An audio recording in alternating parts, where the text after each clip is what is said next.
Revelation chapter 14. Then I looked, and behold, on Mount Zion stood the Lamb, and with him 144,000, who had his name and his Father's name written on their foreheads. And I heard a voice from heaven like the roar of many waters, and like the sound of loud thunder. The voice I heard was like the sound of harpists playing on their harps. And they were singing a new song before the throne, and before the four living creatures, and before the elders. No one can learn that song except the 144,000 who had been redeemed from the earth. It is these who have not defiled themselves with women, for they are virgins. It is these who follow the Lamb wherever he goes.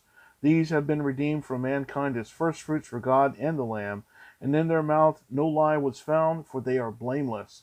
Then I saw another angel flying directly overhead with an eternal gospel to proclaim to those who dwell on earth, to every nation and tribe and language and people.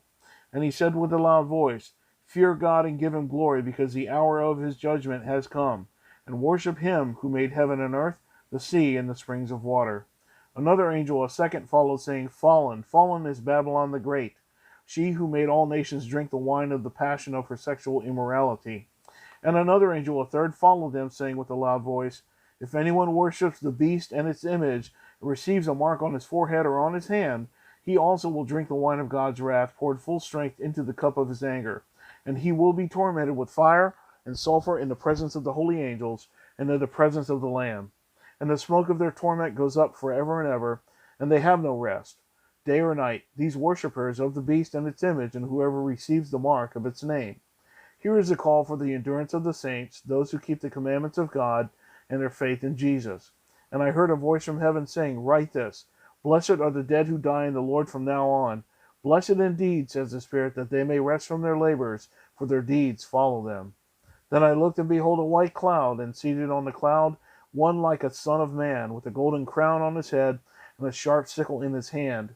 And another angel came out of the temple, calling with a loud voice to him who sat on the cloud, Put in your sickle and reap, for the hour to reap has come, for the harvest of the earth is fully ripe. So he who sat on the cloud swung his sickle across the earth, and the earth was reaped. Then another angel came out of the temple in heaven, and he too had a sharp sickle.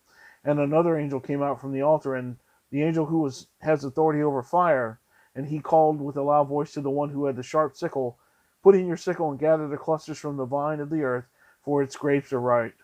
So the angel swung his sickle across the earth, and gathered the grape harvest of the earth, and threw it into the great winepress of the wrath of God. And the winepress was trodden outside the city, and blood flowed from the winepress as high as a horse's bridle for 1,600 stadia.